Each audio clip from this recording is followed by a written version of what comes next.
My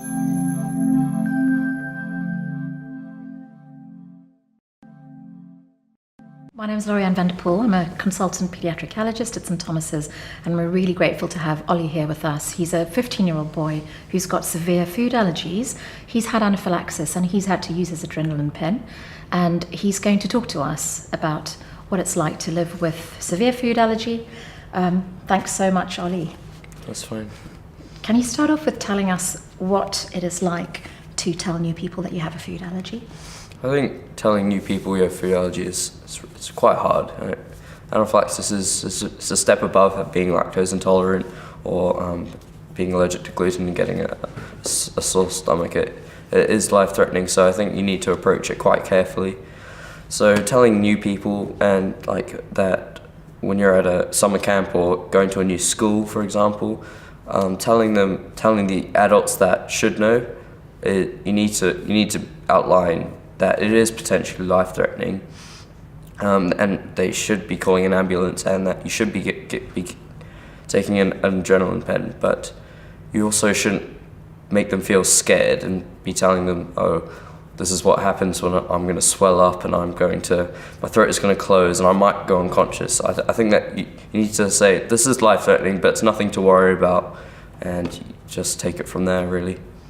How do you decide who to tell what? I understand if you go away or school, but what about your friends?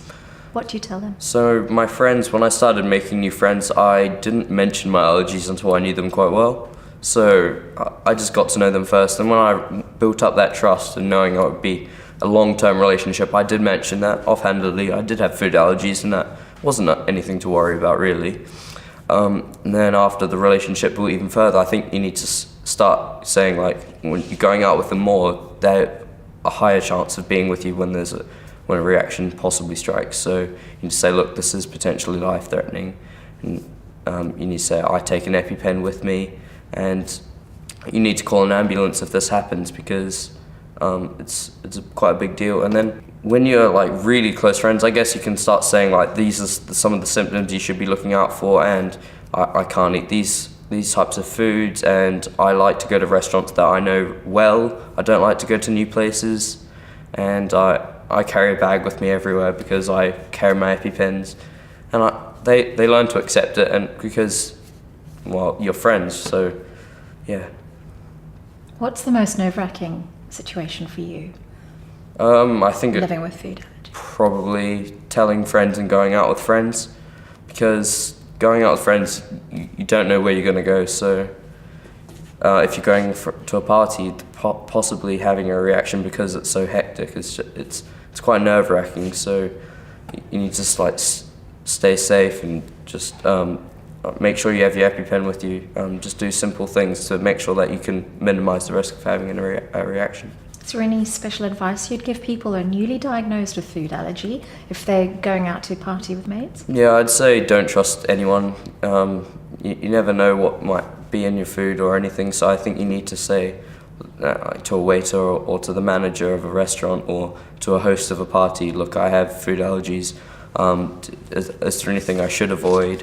Or is there anything that any like place that you can keep your nuts away, or for example, so my friend, he's quite a large nut eater because he's vegetarian, but whenever I go to his house, he puts all his nuts away into one cupboard so that minimizes the risk of me having a reaction.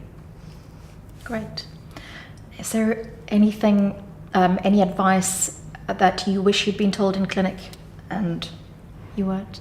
Not really, no. I think I wasn't afraid to ask questions, so whenever I was curious and like wanted to know something, I would just ask and I'd be given a direct, helpful answer, and I think now that's why I'm so good at dealing with my allergies, is because the team around me has just been so helpful and been so direct.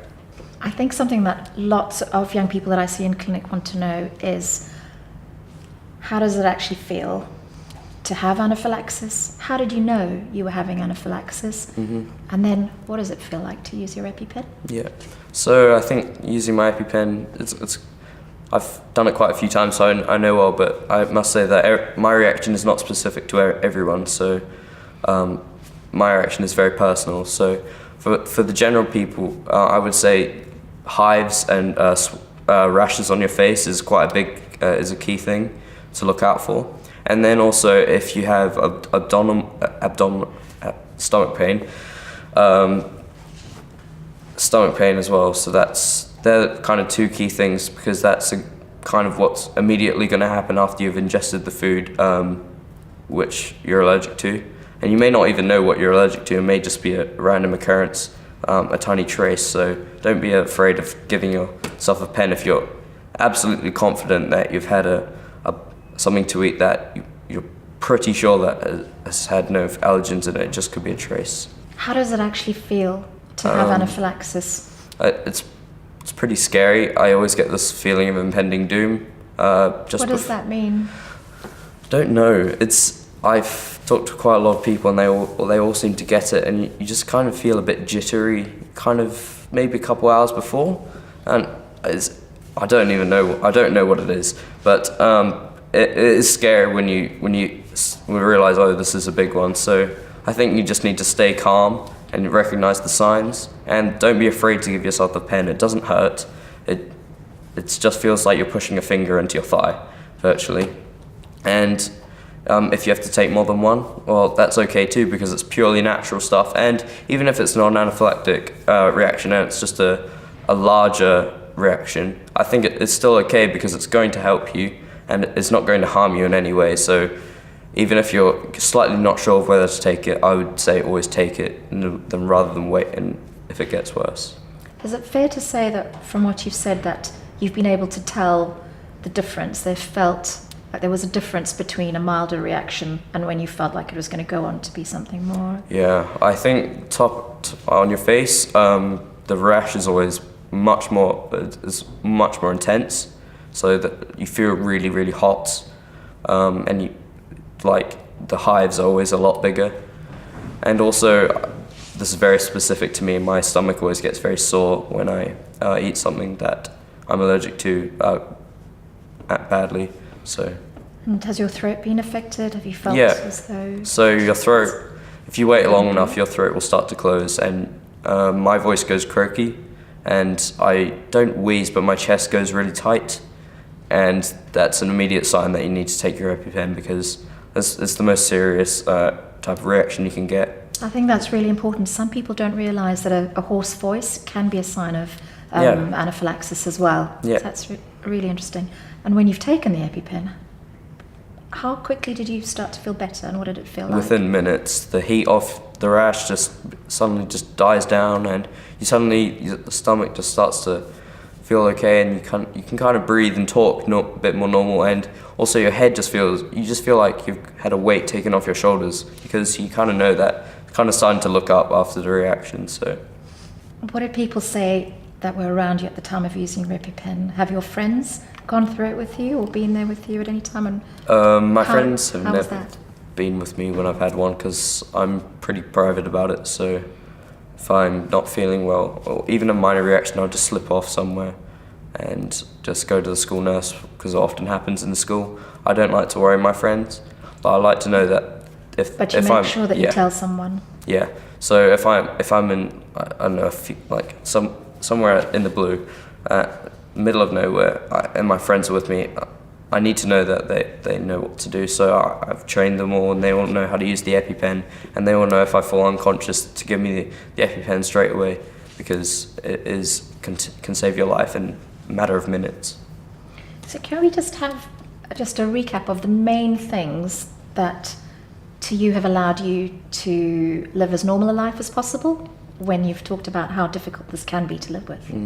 So I think tell the people that you need to tell, and don't worry them too much. With the details. Don't tell them the gory details. Don't trust anyone. Make sure you're very skeptical of the food you're eating, may contains especially. Trust your friends that they know what to do, and train them well, and just try live as normally as possible. Don't let it affect your life. Like, go out and do things. Go out and eat at a restaurant. Go out and go to a party. It's not a big deal. Like, you can deal with it if it comes, but the chance of it happening is very small. So I think you do need to live your life and try not to restrict yourself. Thanks so much, Ollie. Thanks, waiter. Ollie. Thanks, waiter. Ollie. Thanks, waiter. Ollie. Thanks, waiter. Ollie. Thanks, waiter. Ollie. Thanks, waiter. Ollie.